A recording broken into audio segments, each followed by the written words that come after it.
So hi everybody, and thanks for coming. So this session we're going back from the awesome production talks we just had to something a little bit more fundamental, and we'll just talk about some new shading features that we have in Houdini 16. Guess it's a little bit more technical, although I'm not going too deep. We have our master classes on shading online for that as well, if you want a little bit more detail. But there's quite a bit to cover, so we thought just ask questions as we go along, because we cover quite a few just disconnected things. You might forget your question until the end, so just ask them as they come up, I think. So I'm going to start with an overview of just, well, let's just say there are quite a few things we did with shading. So one of it is there are new just visual capabilities, so now you can render things that just weren't possibly before, and the other part of it is a lot of interface and workflow changes. So I'll start with the more visual things. So a couple new features we have in 16 is the ability to render realistic, very realistic absorption and dispersion. So the absorption part you see in this image is the tinting of the glass that happens depending on the thickness of the object, right? Just as you expect in reality. So it's not just a thing that's happening on the surface. Is as light travels through the object, it picks up more of that color, and it's all it's happening very naturally. And the other part is dispersion. So that's the rainbow effects you see in there, and that happens because rays of light are split into their component frequencies, so they spread just as in real life. So we simulate all of that in the path tracer within Mantra now. You were able to do some of it before, but it was always implemented in the shaders themselves. So it was kind of a hack before, and now it's properly implemented and everything interacts very nicely. So this is just like an illustration of what happens with dispersion. When you get white light, the ray is made up of many different. It contains all the different colors of the visible spectrum, and when it hits a surface that has this dispersive property that you just enable, the rays split and then propagate as individual colors, and that's the effect you get. And then the absorption. So we also wanted to implement that in the way that it's very easily controllable. Some renderers or some shaders, they let you control the color that is absorbed, and what happens is the visual result is the inverse of that, right? So it's very indirect. So you have to set a certain color and then guess what's going to come out at the end. So we inversed that, and when you want a glass object to look red, you just set red, and it comes out like that. And then there's a parameter where you set a distance at which that color is accumulated. So if you say we have this at distance parameter, is literally called that. If your object is 1 unit thick and you set that to 1, then you know that object will have that color. And if it's thinner, then it's a bit less saturated. It's very intuitive and easy to control, I think.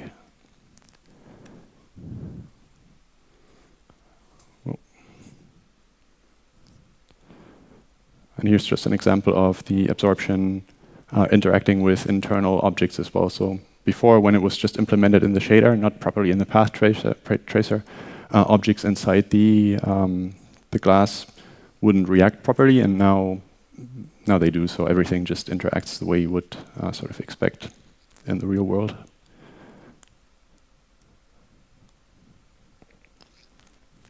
And then here's just another example of absorption with like a classic prism.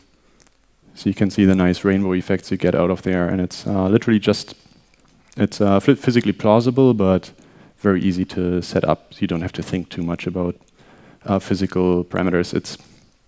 It's really just, you set your index of refraction, which controls how much light bends at each point on the surface. And then the dispersion is a spread on top of that. So if your IOR, for example, for glass is like 1.5, which means the rays bend at a certain angle, then you just set a spread, which just means the spectrum of rays will spread around that index of refraction. So something like between 1.3 and 1.7.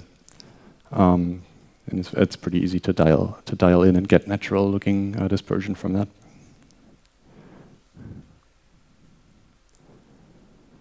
And then another feature related to, I guess, transparent objects is nested dielectrics. So that's just a thing. It's a workflow improvement and an improvement to the visual quality you can achieve. So before it was very, very difficult to render transparent materials that are in perfect contact with one another, like the liquid and the glass. That rendering that intersection correctly is very difficult. You can see in this illustration here the green points. So imagine rays of light going through the glass and the ice cubes and the liquid. The green points are okay. They're easy to handle. Like if you look at the top there, there's a ray going into the glass and out of the glass, and you're always going from air to something, and that's fine. You can handle that easily. But the red points, they are transitions between different materials, and those are very difficult.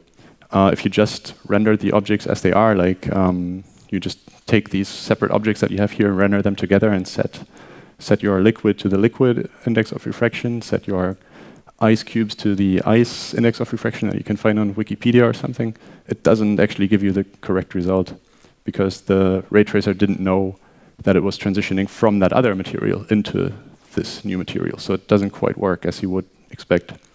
And with nested dielectrics, it does. And the way that works is you set you can give each object a priority. We call it surface priority.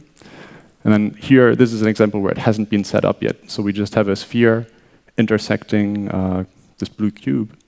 And you can see this weird gradient inside the sphere that shouldn't really be there.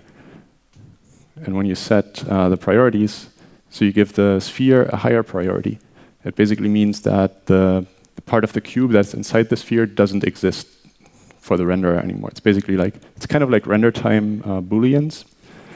And as I said, the relative indices of refraction, so when the rays transition from that sphere to the blue cube, they're automatically handled for you, so you get the right refractions there. Here's just another example of the workflow improvement. So it's a simplified case, but I'm taking the liquid box in there. Could be a fluid simulation. And I'm just extending that a little bit. It doesn't have to line up exactly with the glass anymore. It's basically as long as your outer surface of the liquid is somewhere between the inner side of the glass and the outer side, it's fine. You don't have to worry about it. And then when you render it, this is what you get. So you can kind of see with the bevel of the glass there, you can see how thick the glass is, and you can see the liquid only exists inside the container, but not in the solid surface of the glass. And you don't have to worry about it. And of course, this is it would be easily solvable in this case where I just have a box. But if the liquid is a fluid simulation, the advantages are even greater, right? Because you just use like just make the surface a little bit bigger. It's easier to surface the particle simulation, and you don't have to take care of this interface. And then this is another case where the air bubbles are modeled the same way. So these have the highest priority here. So they do exist in the liquid, but the liquid doesn't exist inside the bubbles. But you don't have to take care of actually doing a Boolean and cutting them out. And due to the index of refraction thing that I talked about, you get a very realistic reflection on the bubbles. Like if you compare this to your typical like soft drink product shot or something, you'll always see that in a normal environment where it's like bright on top, like a sky, open sky.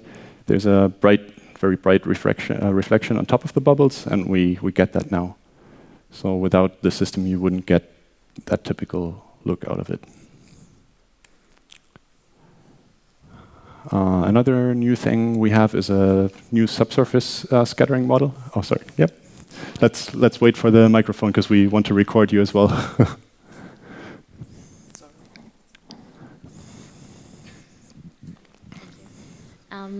A question. What has to be the first priority, the second and the third if you have the glass, the liquid, and the ice cubes? Right. Very good question. So, wait, I want to make sure I get this right. So think about it this way: what do you want to cut out? So the easiest workflow is to just have the liquid as it comes out of the fluid sim, right? So you have the liquid solid. You don't want to cut anything out of that. So the bubbles should have a higher priority than the liquid, so they exist within the liquid. Then you want to cut the glass out of the liquid, basically. So the glass has to have a higher priority than the liquid.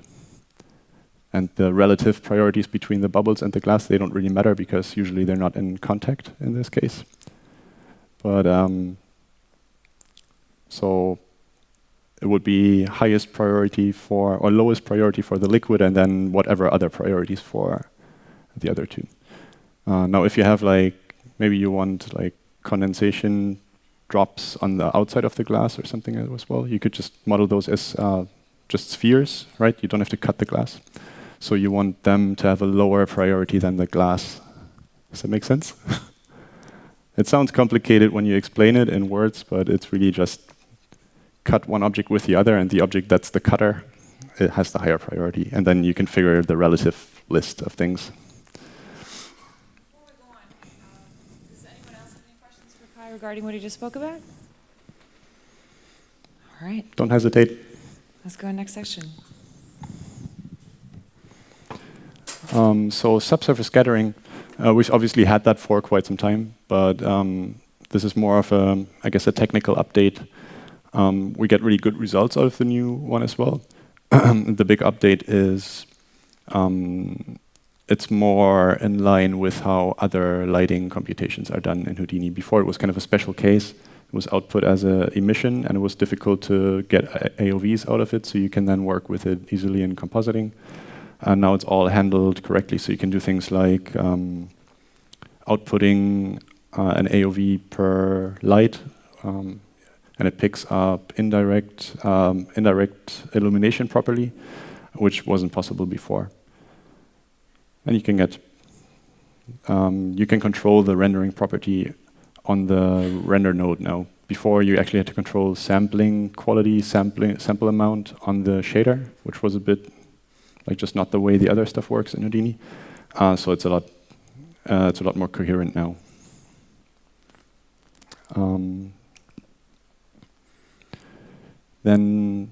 So all of these features I talked about, the additions to transparency, they're all in our one of our two main shaders. Well, they're actually in both shaders, but I'm just going to talk about the one in detail, the principal shader. So you can see this is actually just a collection of the standard materials that we ship. So there's a material gallery that just they're all made of that one type of shader, just with different parameters and textures set up. So this gives you an idea of the broad range of materials you can achieve with that shader now. The idea behind the principal shader is it has a pretty simple set of parameters. They're not totally physically based. The output of the shader is physically plausible, but the parameters are very intuitive, and they're unlike a lot of physical parameters that you sometimes have to set to something like 10,000 or 0.001 to make something sensible.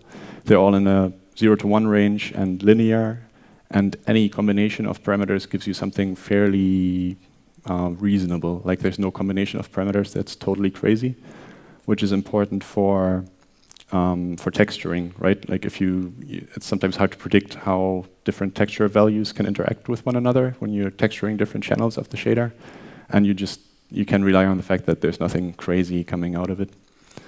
And especially something like metallic surfaces, they're very easy to shade. With the older, what we call the classic shader now, you have to know quite a bit about how surfaces behave to get really correct metallic shading. For example, the specular reflection on metallic objects is usually colored, where non-metallic dielectric materials aren't. And that's just because metallic, the wavelength of light plays a lot more of a role in it. And basically now don't have to worry about it. There's just a metallic slider, and it makes it easier to texture those things as well. And then, so this is the new interface that you see in the network editor.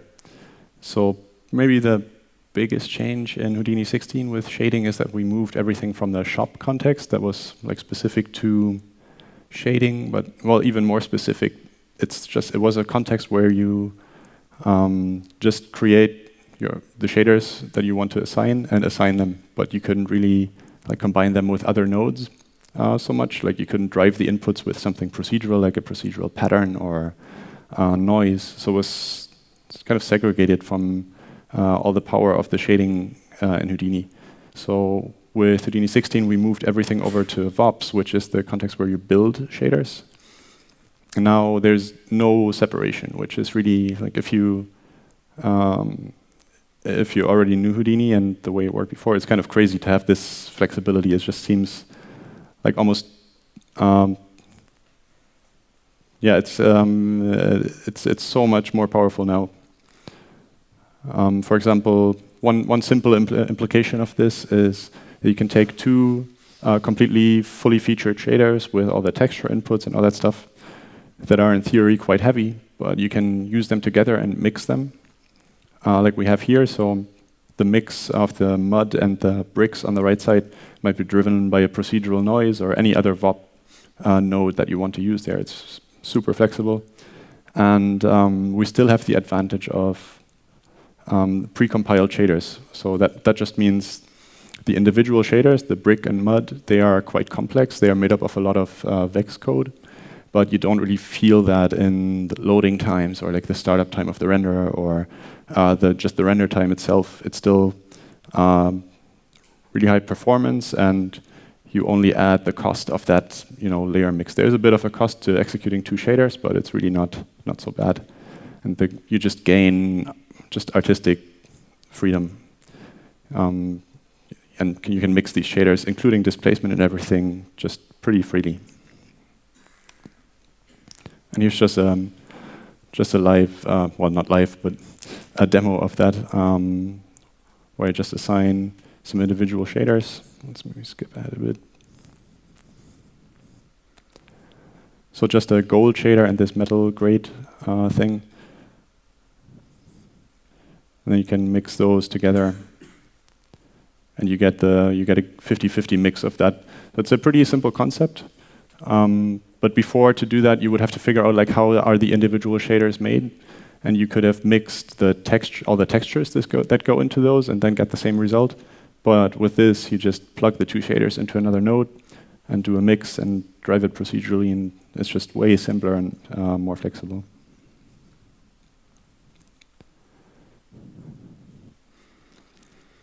And then, of course, something that you're always going to use in production is all the individual outputs of the shader. So individual AOVs. Compers will always want these, so it's important to support that with layer mixing as well. So when you layer mix, that all happens automatically. So here we just have, again, our metal grade and wood chips and a brick shader all blended together using the method I just showed. And then the render output of that for the individual AOVs would be below, and it would all work automatically. It's also really useful for games. So Houdini is obviously used more and more in games, and one important aspect there is texture baking. So you can build very complex models in Houdini procedurally or using the interactive modeling tools, and then usually you want to bake it down to a simpler model and bake the textures from the high-res model to the low-res model, right? And the layer mixing helps a lot there, so it's very easy to use, and you get the normal map and all the important things for games out of it, pretty much just working out of the box. And then one thing that I find huge for just the workflow of building shaders is that you can, because everything works and lives in the same context, and we added this ability to use basically any VOP node as a shader. You can grab the individual parts that make up your shader and visualize them. You can just, like this dirt mask VOP that I have at the start here, it's not really a shader, it's just a VOP node that outputs a certain mask, a certain value. You can just grab that and assign it as a shader. And the advantage is you see what that output is. You don't have to sort of guess how that trickles down and what that does in the final result. You just grab whatever you're working with and visualize it directly.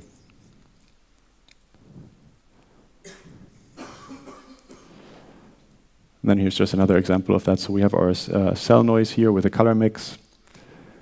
And then I'm using the same cell noise to just put into a fit node. And that just basically remaps the values to a certain, to a different range of values. And then one of the outputs goes into base color of the principal shader. The other goes into the reflection roughness. And obviously I can render the shader directly here, like I'm doing there. You get the final output, but it's often so useful to just grab the individual nodes to see what's actually happening with the roughness channel. So I grab the fit there, assign that, and then you see what the range of values is. In this case, it's pretty obvious what the range of values would be, but sometimes you have much more complex shading graphs and visualization. Quick visualization becomes much, much more important.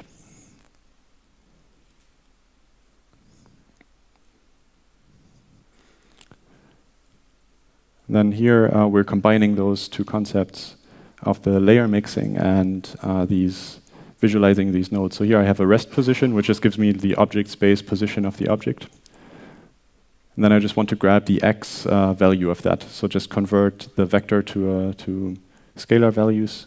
And when I assign that object, that vector to float thing, it just gives me the value for the x-axis, and I can visualize that easily, use a fit again.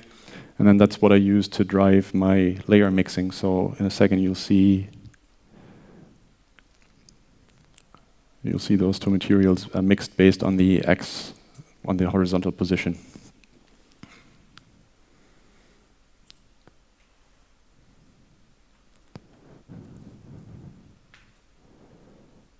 Right, there we go.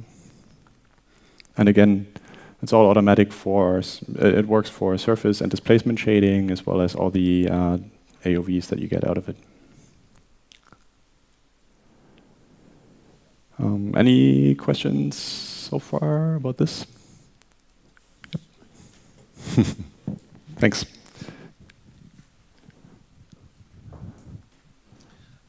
The shader network is very impressive. Does it also work with Arnold?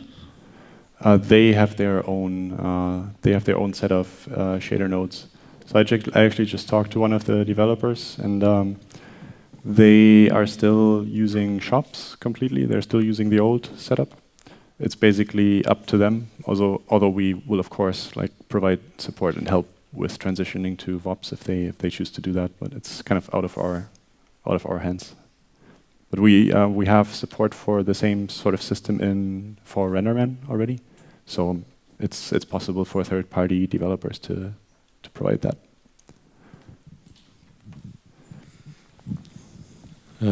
Hi. This principal shader, probably it's based on the Disney shader?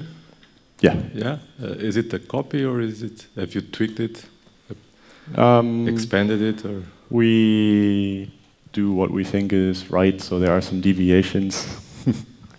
But it'll feel pretty familiar if you know it from somewhere else. Yeah.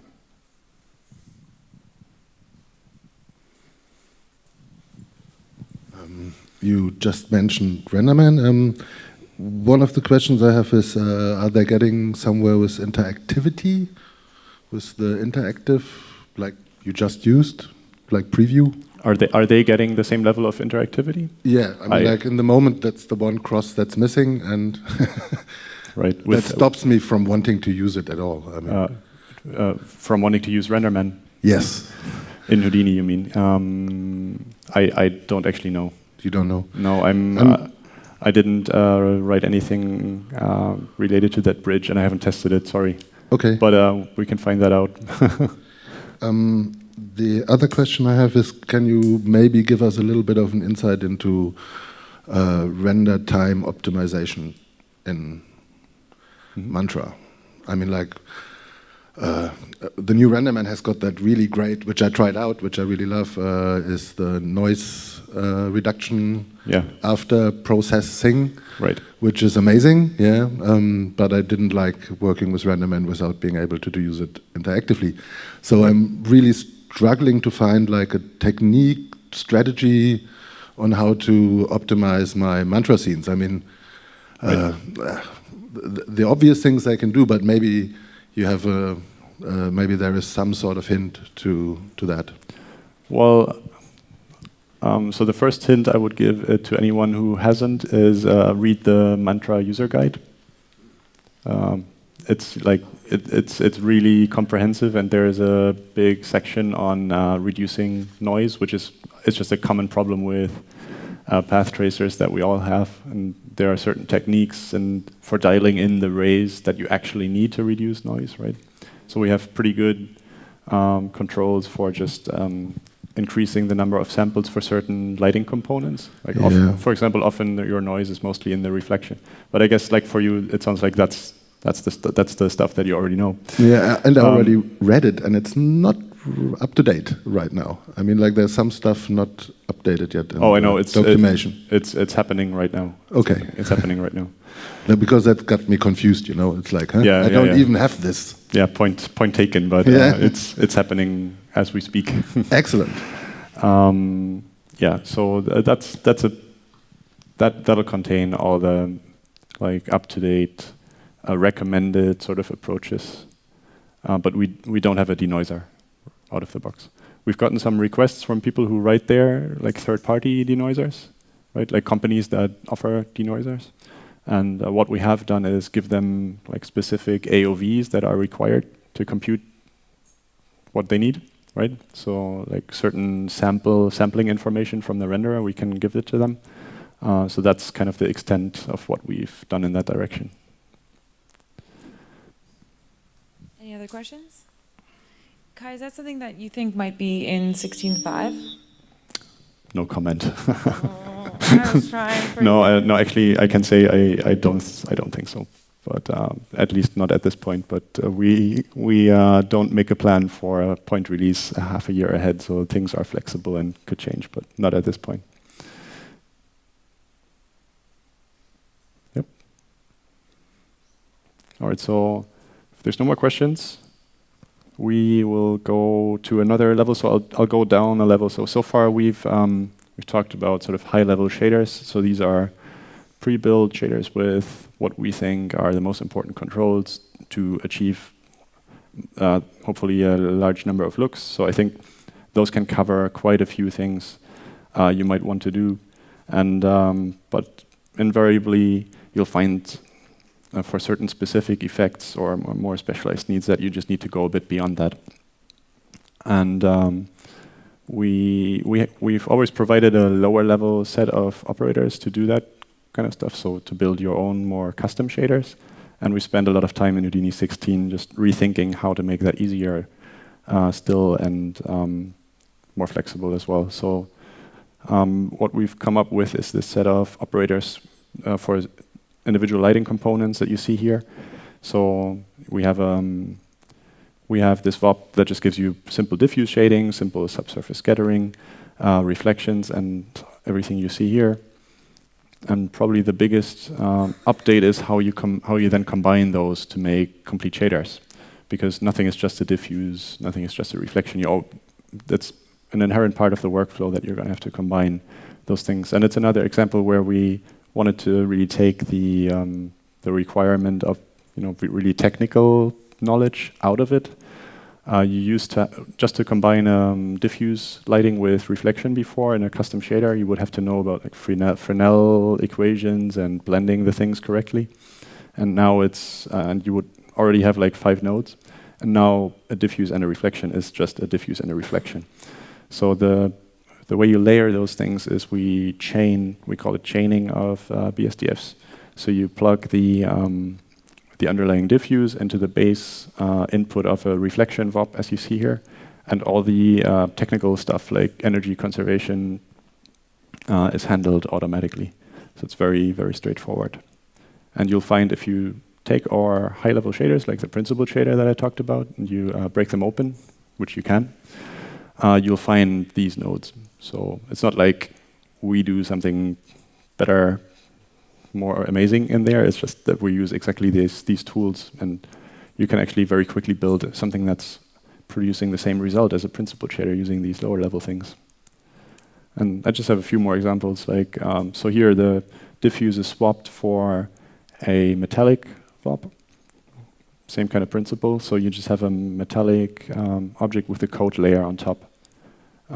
So the PBR reflect in this case just serves as a highly reflective, smooth coat layer.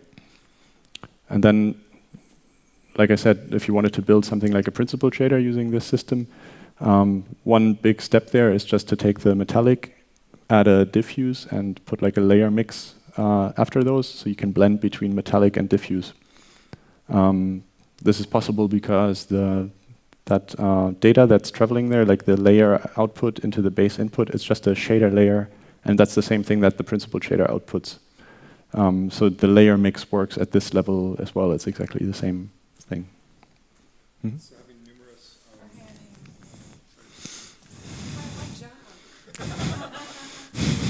so having numerous transparent coats or like on top of that would just simply be doing more PBR reflect layers chained after each other? That's right. Nice. Yeah. Yeah, I've actually just visiting customers here. I've seen a really nice example where somebody built a skin shader just with a PBR SSS, and then they wanted, for a specific reason, they wanted 3 different coat layers with different roughness and like a little tint. It doesn't have a physical correspondence, but it's just they found that it's the easiest way to get a very specific look in an area of a character. Very straightforward to do that now. More questions? No, I just have another example here. It's just a random effect, but just another example of what you can do.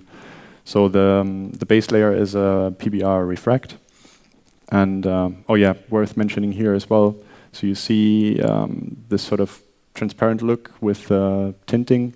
That's using absorption as well. So that's also exposed in these low level nodes. So absorption, dispersion, all that stuff is happening here as well. And then we have emission. I saw you. I'll just finish my point. Then we layer emission on top of that, which is what's happening underneath is very simple. We just add emission. It's just literally just added like lights are added together. But we wanted to handle that in the same sort of interface. So PBR emission gets a base input as well. And then we have a reflection on top. And the fact that you put that after the emission just means that it looks like the emission is under the reflection layer. It's like more like inside the object, which is why you see things like here on the hips, I guess. You see the reflection covering the emission. Otherwise, you would have it on top, and it would look a bit less natural. Right, question?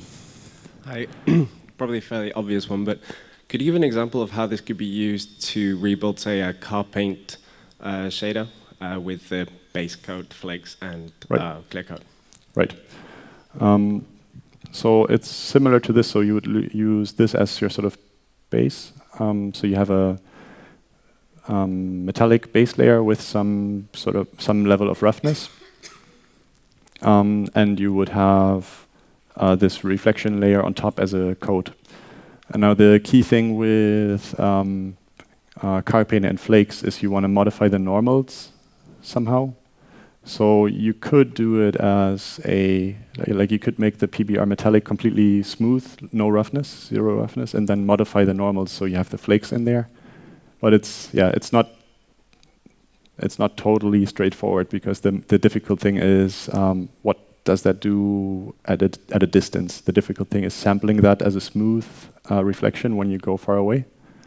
You could build it like this, but it's maybe more of a case where you actually want to go another level deeper and write a BSDF yourself that does it. Is there anything comparable with the, for example, V-Ray stochastic flake shader? Not exactly. No. We do have a car paint shader, but I think it's probably honestly not like totally production ready. Could you then modify those normals using the OSL standard flake shader?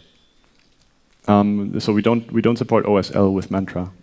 Okay. We do have OSL, but only in the RenderMan context. But you can build it. Like if you know how it's done in OSL, then you can rebuild it in Vex. Any more questions? Right, I'll keep going.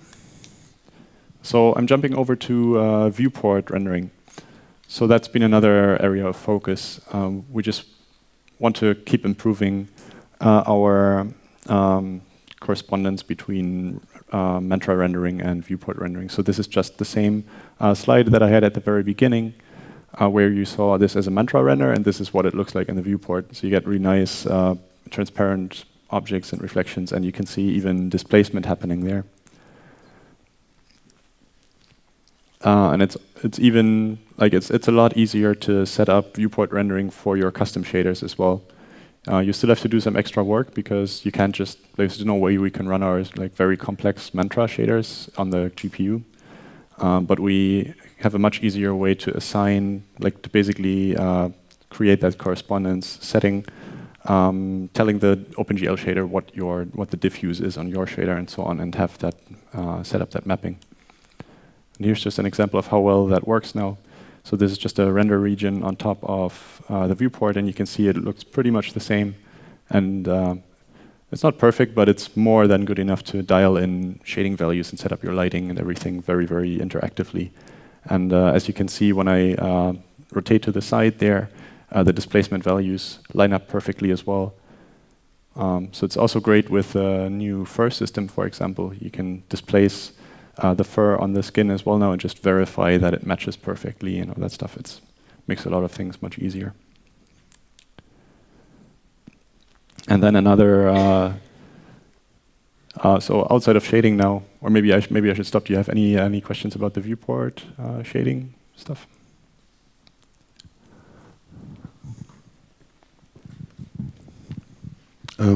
I just had an issue with tile textures in the viewport shading. Is that a bug or is it not finished? I mean, like setting up a repetition on the texture being, and it didn't work in the viewport. It just didn't do it. So you're talking about texture wrapping, not UDIMs or something.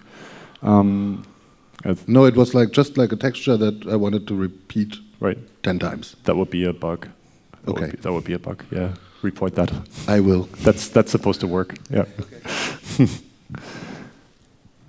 More questions so far? What's the time? All right. So this is just a quick one on material style sheets. So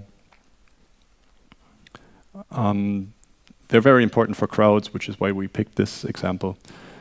So basically, they are a bit sometimes very complex, and you have to hunt down through the actual override that affects a certain character. So if you have a crowd and you've assigned like a green outfit shirt to 50 of the characters, it's kind of difficult to go from the render to like look at the render, get a comment, and so if you get a comment like make 2 other characters green, it was quite difficult to find the override that does that in the interface. And now we just have this simple but very, very useful addition where you can click on a pixel in the viewport or in the IPR, and it takes you to the override. And actually, in this case, it selects all the overrides that affect that one pixel. So that's why I have the 2 things selected here, and then you can see the override where I swap out textures based on some condition, and you can then change it, and it's just much easier to find now.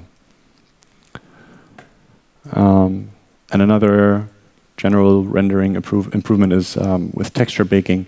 So that's improved hugely. That was on the beta forum. That was probably one of the most active threads for some reason. And it was really hammered on for the last few months of the beta, and it's really, really solid now. So both the workflow is much easier. So basically, if you go to pretty standard tools like Substance and Unity and Unreal, they all expect certain things, but basically out of the box, it's anything you bake and render with Houdini now is going to work in there and look pretty much the same or the way you expect. And the output is also much higher. So for example, So for example, in the texture and the individual textures that you see on the left there, a lot of the areas are actually empty polygons, and you see a nice smooth gradient interpolation between those, which is quite important for games because they use a thing called MIP mapping, where if you're looking at the texture from a distance, it might be scaled down to like just 4x4 pixels or 8x8 pixels. And if you don't fill in those empty areas properly, then you get artifacts there. You might get darkening and things like that. So that's all gone. It's very solid output now. And then on the right, we have an example where there's a material rendered in Substance, created in Substance, and it's using, on the left side, it's using the baked base data from Substance, and on the right, so on the left it was using that, and on the right, it's using the baked data from Houdini, and it's you get pretty much the same, but you just get the workflow advantage, right?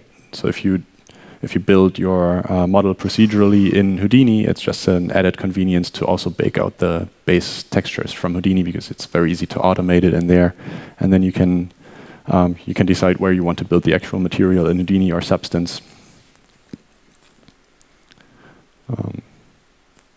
Yeah, that's actually it. Any questions on baking or anything before now?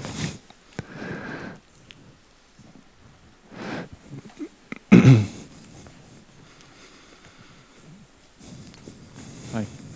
Hello. There I am. I should have asked this earlier. It's about the subsurface scattering shader. I can't remember which renderer it is, but I know there's another one where you can group objects to be part of the same subsurface scattering item. Right. So for example, if you have an object and it's covered in lots of instanced items, it's considered part of the same object, right, even though all the instances are obviously different. Is that something that's going to be worked on, or is there a different method? Not yet, but yeah, ask for it. Okay, will do. Yeah, and I think maybe with our current, or like with his new model, it's not even a problem. Like it is kind of an approximation, and I think interior objects are kind of ignored. So you might find that it's actually just working already for that kind of case that you mentioned. It's not yet. It's not? You tested already? Yeah. Okay. I'll put an RFE in. All right. Oh, sorry. Hi. Is there a plan for porting Mantra to GPU at some point? Maybe. Maybe. I don't know. Maybe something for 16.5. 16.1, yeah, sure. Yeah, it might happen at some point, but can't say. Oh man, I would have broken my NDA. You're really good at keeping everything under wraps. I don't know what I just did. I hope I didn't. Yeah. Great. So let's give Kai a hand. Thank you so much. Thank you.